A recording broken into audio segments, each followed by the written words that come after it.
음악과 시대에 발맞춰 재해석한 리메이크 곡을 만나봅니다. 같은 노래, 다른 시간, 같은 마음, 다른 목소리. 김지훈의 뮤직포스트.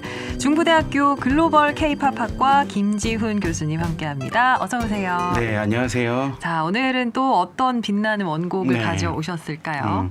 1989년에 발표되었고요. 90년에 인기를 누렸던 곡이래요.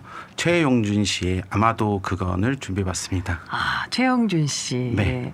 KBS 드라마 갈채로 기억하시는 분들 많을 거예요. 네, 맞아요.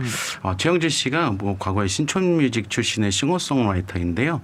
데뷔를 이 1집으로 했어요. 그러니까 목요일은 비나 아마도 그건 요 곡이 있는 이 앨범으로 데뷔를 했고요. 네네. 말씀하신 대로 이제 1995년도였대요. 그 KBS 드라마 갈채에 또 주연으로 데뷔를 했어요. 맞아요. 네, 그래서 혹시 활동 당시의 모습 보셨나요? 저는 봤죠. 그러시구나. 저도 기억이 새록새록 나는데 네네. 서울예대 영화과를 나오셨대요. 그래서 이제 연기도 이제 하게 됐고 그 드라마에서 동명의 OST도 이제 본인이 부르면서 참여를 했다고 합니다. 예, 당시에 그런데 네. 이제 95년 드라마다라고 하면 뭐 이제 그랬구나 하시겠지만 경쟁작이 네. 그 대단했던 모래시계였다면서요. 근데 이게 모래시계가 더 오래전에 방영했던 것 느낌상으로는 같아요. 그래요. 예, 예. 예. 그러네요. 네. 뭐 16%의 예. 시청률이 나왔다고 하는데 사실 어우. 요즘에는 16%면 정말 어마어마한 어마어마한 건데 거죠. 예. 당시에는 뭐 그 정도는 아니었다고. 예, 맞습니다. 예, 뭐 모래시계는 한 40-50% 이렇게 나왔나 봐요. 그때 당시에 뭐 네. 길거리에 사람 없었다면서요? 그러니까, 네, 네. 그런 얘기를 하죠. 사실 갈채를 빼면 최용준 씨의 곡 중에서 잘 알려진 뭐 아마도 그건 오늘 네. 만나볼 음악도 그렇고 목요일은 비, 맞습니다. 거울이 되어 모두 발라드입니다. 네. 그런데 최용준 씨가 사실은 락커 네. 출신이라고요. 그렇죠. 이제 들어보면 다 락 발라드 성향이 좀 있거든요. 이 고등학교 때 이제 락에 빠져가지고 태백산맥이라는 그룹으로 이제 헤비메탈을 시작했대요. 태백산맥. 네, 네. 태백산맥. 이름이 범상치 들어보셨어요? 않은데요? 네. 아니요, 처음 듣는데. 이때 이제 뭔가, 네, 맞아요. 신하위나 이제 우리가 너무 잘 알려진 이제 부활가 동시에 이제 활동했고요. 요 당시에 이렇게 락 보컬이 가요로 전향하는 케이스가 좀 많았어요. 오. 우리 백두산의 유현상 씨도 예, 저도 태백산맥 듣는 순간 백두산 백두산. 생각했어요. 산맥 타고 내려와야 돼요. 그러니까요. 이렇게 가요로 데뷔한 전향한 경우들이 좀 많았고요. 이제 뭐 이태원의 락월드라고 하는 이제 신중현 선생님이 만들어 놓은 클럽이 있었대요. 이제 거기에서 이제 매일 밤 이제 뮤지션들이 음악가들이랑 함께 연주하고 노래하고 하는 그런 음악 생활을 했다고 합니다. 그렇군요. 예. 또 보니까 데뷔 과정에서 네. 가수 윤복희 씨와 인연이 있었다고요? 네, 맞습니다. 그 윤복희 씨 소개를 받고 오아시스 레코드라는 곳에 이제 앨범을 준비하고 있었는데 이 앨범을 이제 오아시스 레코드 소속이었던 윤복희 선생님이 앨범 작업을 하시면서 이제 좀 이렇게 어떻게 보면 곁다리식으로 이 녹음실을 좀 쓸 수 있게 되었대요. 그래서 얼떨결에 이제 데뷔 시기가 빨라졌다고 합니다. 이 최용준 씨가 가족이 캐나다로 이민 가면서 음악적인 반대가 좀 많았대요. 그래서 그 어머니를 설득해서 한국에 갔는데 예. 이제 이렇게 데뷔를 좀 빨리 하게 돼서 한국에서 이제 정착할 수 있는 오랫동안 있을 수 있는 또 명분을 얻게 됐다고 합니다. 그렇군요. 1집 타이틀곡이 목요일은 비. 이 곡이 타이틀곡인데 네. 더 유명한 거는 아마도 그건이에요. 아마도 그건 맞죠. 네. 네. 당시 이제 락카페를 중심으로 이 아마도 그건이 이제 입소문을 타면서 많이 틀어지고 해서 그렇게 인기를 더 누리게 됐다고 합니다. 노래가 네. 뭐 이따 듣겠지만 네. 너무 좋습니다.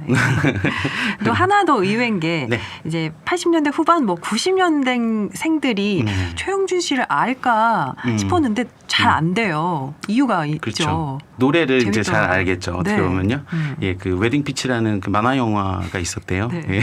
그거를 불렀어요. 예, 노래를. 이제 오프닝 곡을 이제 전설의 사랑이라는 전설적인 노래를 부르게 됩니다. 그래서 요 당시에 90년대 말에도 이제 만화 영화 시장이 굉장히 대단했어요. 그래서 이 가수들이 이제 앞다퉈서 이제 부르려고 주제가들을 그래서 우리가 전에 소개했던 서연도 피광 통키 불러서 이제 통키 누나 뭐 그랬고 또 이제 나루토의 오프닝 활주를 버즈. 또 버즈 맞아요. 맞습니다. 또 이제 뭐 그렇군요. 디지몬 어드벤처라는 곡도 있었어요 예전에. 혹시 아세요? 그 애니메이션은 알죠. 그건 네. 누가 불렀나요? 그거 저희 고등학교 선배님이신데 예. 작곡하셨어요. 근데 홍종명 씨라고 예. 네, 예, 그분이 좀 부르기도 했습니다. 예, 그렇군요. 예. 또 하나 요거 궁금해요. 방송 정지를 자주 당했다고 하는데 뭐가 네. 문제였던 거예요? 이때 당시 활동 당시 착장이 좀 어떻게 보면 예전 외국 가수 조지 마이클을 좀 떠올리게 하는 약간 찢어진 청바지하고 네. 이게 귀걸이 같은 것들 이제 이런 것 때문에 방송 정지가 됐었다고도 하고요. 그게 그 당시에는 또 파격이었나 보죠. 예, 아니, 파격이라기보다는 안 했으면 좋겠다. 하지 마라라고 얘기를 했고 네. 이때 당시 약간 락 스피릿이 있는 분들이 약간 반항의식이 있으셨나 봐요. 그래서 그런 건 싫다. 나 그러면 안 하겠다. 이렇게 하겠다. 그리고 또 뭐 어떤 코너에서는 드라이브라는 노래를 부를 때 머리에 경광등도 뭐 이렇게 좀 붙였으면 좋겠다. 뭐 또 설정 을 정해줬는데 그건 내가 생각한 거랑 좀 다르다. 그래서 이제 출연 거부를 표시하기도 했고 뭔가 의사를 이렇게 소신을 네, 지키느라. 네, 맞습니다. 그렇군요. 자, 그러면 최영준의 아마도 그건 한번 들어볼까요? 네. 얼마 전에 최용준 씨가 인터뷰에서 늙지 않는 비결이 뭐냐고 묻는 질문에 철들지 않는 것이라고 대답했다는데요. 리즈 시절에 최용준의 목소리로 아마도 그건 듣고 오겠습니다. 대화님께서 철들지 않아서 늙지 않는다는 아마도 그건 진실하셨고요. 대화님도 그러신가요? 그리고 빛나는 하루님도 친정 오빠가 노래방에서 녹음해온 테이프 듣고 노래 알게 되셨다고 같은 노래 다른 느낌이었다고 오빠는 가사에만 충실했다라고 전해주셨습니다.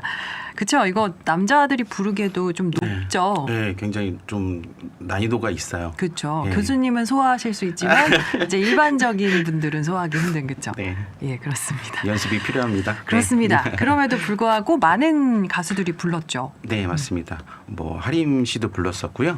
또 뭐 크러쉬하고 로꼬도 불렀었고, 또 서영은 씨도 불렀고, 또 BTS 정국도 요거를 직접 앨범을 리메이크한 건 아니고요. 네. 그 약간의 노래방 느낌과 그 에코 사운드가 있이 녹음을 해갖고 그거를 본인 트위터에 또 올렸어요. 그래요. 그렇게 되면서 한 번 더 이 노래가 굉장히 주목받게 된 시기가 있었습니다. 한번 들어보고 싶네요. 예, 찾아서 네. 들어봐야겠어요. 그리고 또 영화로 다시 한번 관심을 받았던 적이 네, 있었죠. 맞습니다.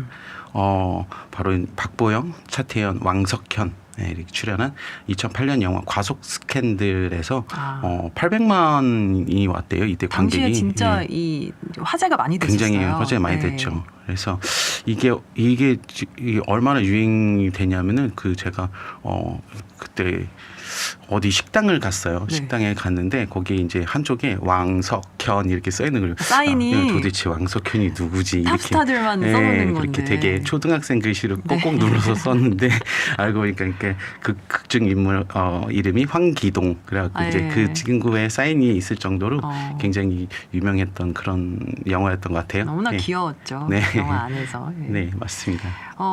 배우 박보영 씨가 네. 영화 속에서 총 4곡을 부르는데 실제로 그 중에 한 곡만 본인 목소리라고요. 네, 맞습니다. 그 4곡을 이제 부르는 오디션하는 영화 속에서 이렇게 경연하는 오디션하는 그런 장면들에서 직접 불렀는데요. 모자이크라는 그룹의 자유시대라는 곡만 박보영 씨의 목소리가 쓰였고요. 그러면 아마도 그거는 박보영 씨가 부른 게 아니라는 아닙니다. 거잖아요. 네, 이 곡이 뮤지컬 배우시래요. 홍민정 씨라는 분이 불렀다고 합니다. 홍민정 씨라는 분이 뭐 이제 신방과 신문방송학과를 졸업하고 이제 홈쇼핑에서 연출을 하시다가 또 뉴욕에 가서 또 뮤지컬 배우가 된 케이스래요. 그래서 주로 가수라기보다는 이런 OST 작업에 많이 참여하셨나 봐요. 네, 네. 해적 디스코왕 대단하 뭐 싱글즈라는 영화에서 OST에 참여했다고 합니다. 목소리가 참 예쁘더라고요. 네, 네. 아무래도 원곡 박보영의 느낌을 내야 되니까 뭐 많이 생각하고 떠올리면서 아마 녹음을 했을 것 같아요. 네. 네. 뮤지컬 배우 홍민정 씨가 네. 부른 아마도 그건 이제 네. 리메이크 곡으로 들으면서 인사 나눌까요? 네, 이 곡을 소개하면서 다시금 영화를 봤는데요. 여전히 가족의 소중함을 느끼게 하는 명작이었습니다. 네, 상큼한 편곡이 돋보이는 리메이크 곡 아마도 그건 홍민정의 목소리로 만나보겠습니다. 네, 이 곡 들으면서 교수님과 여기서 인사 나누겠습니다. 다음 주에 뵙겠습니다. 네, 감사합니다.